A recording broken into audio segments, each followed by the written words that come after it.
तेरेलिये म्हणत सुरेश धस यांनी राष्ट्रवादीच्या वरिष्ठ नेत्याला डिवचलं। धस यांनी मुन्नी म्हणून उल्लेख केलेला नेता कोण? राजकीय वर्तुळात चर्चांना उधाण। विधानसभा निकालाच्या मुद्द्यावरून जयंत पाटील आक्रमक। पक्ष चालवणं काही सोपं काम नाही म्हणत नेत्यांना टोला। तर 8 दिवसात स्वतःहून प्रदेशाध्यक्षपदाचा राजीनामा देतो जयंत पाटील यांचं मोठं विधान।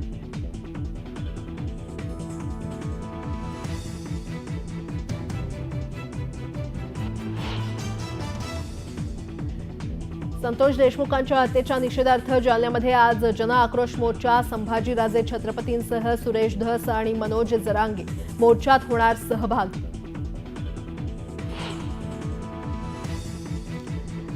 मुख्यमंत्री देवेंद्र फडणवीस आज चंद्रपूर दौऱ्यावर। प्रियदर्शनी सभागृहातील आयोजित कार्यक्रमाला राहणार उपस्थित।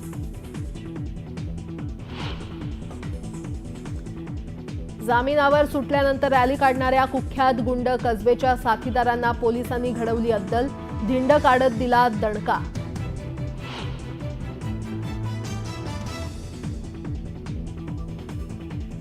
सिडको लॉटरीसाठी नोंदणीचा पर्याय खुलाच ठेवणार। अर्ज नोंदणी न केलेल्या ग्राहकांना पसंतीचं घर घेण्याची आणखी एक संधी।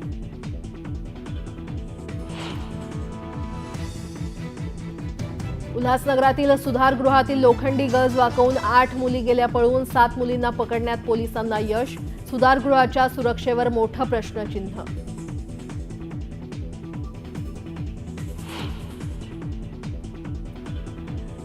अर्ध्या नागपूर शहरात आज पाणी पुरवठा बंद। कन्हान जलशुद्धीकरणाच्या शटडाऊनमुळे निम्म्या शहराच्या पाणी पुरवठ्यावर परिणाम।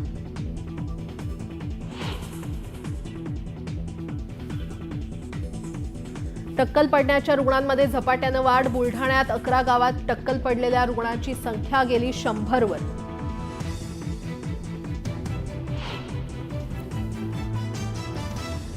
आणि अमेरिकेतल्या कॅलिफोर्नियामधील जंगलाला भीषण आग। लॉस एंजेलिसमध्ये राहणाऱ्या अनेक सेलिब्रिटींची घरं आगीत भस्मसात।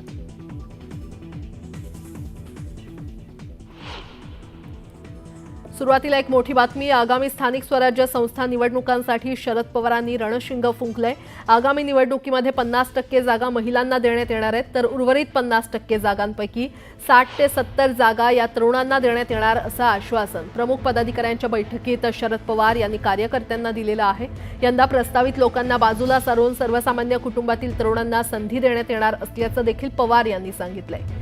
पुढील 8 दिवसात बैठक घेऊन या जागांबाबत चर्चा करण्यात येणार असल्याचं त्यांनी म्हटलंय। आणि याच संदर्भात अधिक माहिती देत आहेत आमच्या प्रतिनिधी प्रणाली कापसे आपल्यासोबत जोडल्या गेलेल्या आहेत। प्रणाली, काय अपडेट? आपण जर बघितलं तर जे राष्ट्रवादीचं 2 दिवसीय अधिवेशन किंवा 2 दिवसीय बैठकांचं जे सत्र सुरू होतं, त्या बैठकांच्या सत्रामध्ये आगामी निवडणुकांच्या संदर्भामध्ये रणशिंग फुंकण्यात आलेलं आहे। म्हणजे त्यासाठीच्या तयारीला लागा अशा पद्धतीचे आदेशच एक प्रकारे देण्यात आलेले आहे।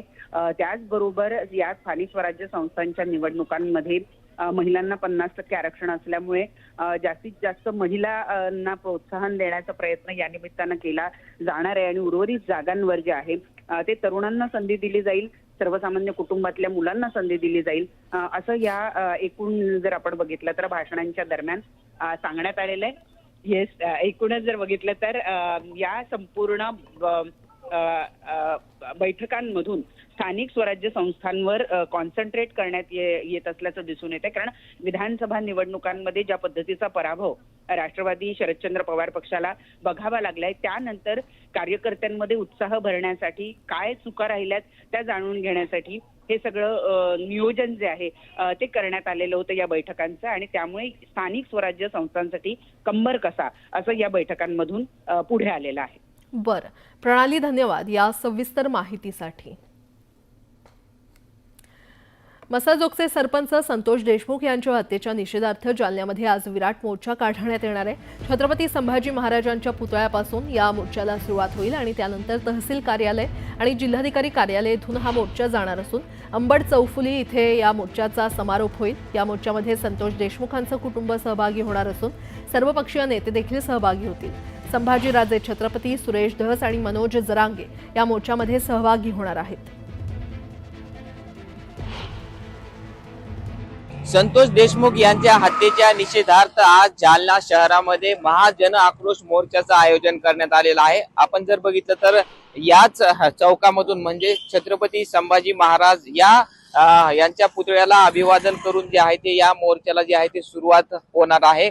या मोर्चाचे जर आपण बघितलं तर हा मोर्चा जो आहे तो या ठिकाणाहून निघून तो तहसील कार्यालय तर कलेक्टर ऑफिस होत अंबड चौफुली पर्यंत असा 1.5 ते 2 किलोमीटरचा हा मोर्चा असणार आहे। आणि अंबड चौफुली या ठिकाणी या मोर्चाची जी आहे ती सांगता केली जाणार आहे। या मोर्चाला जर आपण बघितलं तर देशमुख कुटुंबासह मराठा आंदोलक मनोज जरांगे असतील, सुरेश धस असतील, संदीप क्षीरसागर असतील, हे महत्वाच्या नेत्यांसह स्थानिक नेते सुद्धा या मोर्चाला उपस्थित राहणार आहे। त्याचबरोबर या मोर्चाला जिल्हाभरातून मोठ्या संख्येने जे आहे ते मराठा बांधव सुद्धा या मोर्चामध्ये सहभागी होतील आणि या संतोष देशमुख हत्येच्या निषेधार्थ त्यांना न्याय मिळावा अशा पद्धतीची मागणी जी आहे ती या मोर्चामध्ये करण्यात येणार आहे। रवी जयस्वाल, न्यूज 18 लोकमत, जालना। मुख्यमंत्री देवेंद्र फडणवीस हे आज चंद्रपुरात जात आहेत। मुख्यमंत्री झाल्यानंतर ते पहिल्यांदाच चंद्रपुरात जात आहेत। जिल्ह्याचे सुपुत्र आणि महाराष्ट्राचे द्वितीय मुख्यमंत्री स्वर्गीय मासा कन्नमवार यांच्या शतकोत्तर रौप्य महोत्सवी जयंती सोहळ्याचं आयोजन त्यांच्या उपस्थितीमध्ये शहरातील प्रियदर्शनी सभागृहात होत आहे। मात्र या कार्यक्रमाला भाजपचे दिग्गज नेते माजी पालकमंत्री सुधीर मुनगंटीवार नाराज असल्यानं उपस्थित राहणार नसल्याची माहिती आहे। या कार्यक्रमाच्या आयोजनात आणि पत्रिकेत दुय्यम स्थान दिल्याचं कारण पुढे आलंय। राज्याचे विरोधी पक्षनेते नसताना आमदार विजय वडेट्टीवार यांचं मात्र पत्रिकेत वर स्थान आहे। तर कार्यक्रमाचं स्वागताध्यक्ष आणि आयोजन समितीचे प्रमुख असलेले आमदार किशोर जोरगेवार आणि भाजपमधील मुनगंटीवार विरोधी गटानं हे मुद्दाम केल्याची भावना सुधीर मुनगंटीवार यांच्या समर्थकांनी खरं तर खासगीमध्ये बोलून दाखवली आहे। आज चंद्रपुरात मुख्यमंत्री येत आहेत, त्याचं कारण म्हणजे मासा कन्नवर यांची 185वी जयंती आहे। या कार्यक्रमासाठी मुख्यमंत्री पहिले महाकाली मंदिरमध्ये येणार आहे, तिथे महाआरतीचं आयोजन केलेलं आहे आणि त्यानंतर या ठिकाणी जे पुतळा आहे मासा कन्नवरांचा त्यांना माल्यार्पण करून ते पुढे प्रदर्शनावलीत असलेल्या कार्यक्रमात जाणार आहे। या सगळ्या कार्यक्रमाचं जे आयोजन होत आहे ते मासा कन्नवार जयंती समिती जी आहे ती करत आहे, परंतु या कार्यक्रमाचे स्वागताध्यक्ष जे आहेत ते किशोर जोरगेवार आहे, आमदार किशोर जोरगेवार। आणि या कार्यक्रमाच्या अध्यक्ष ठिकाणी माजी विरोधी पक्षनेता विजय वडेट्टीवार आहेत। कार्यक्रमाचे मुख्य अतिथी हंसराज अहिर आहेत।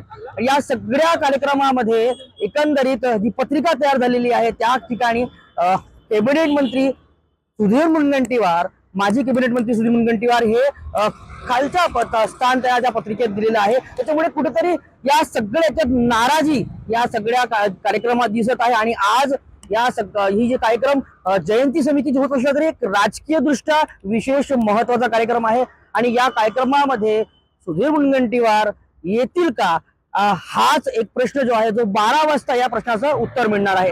हैदर शेख, न्यूज 18 लोकमत, चंद्रपूर। नाशिक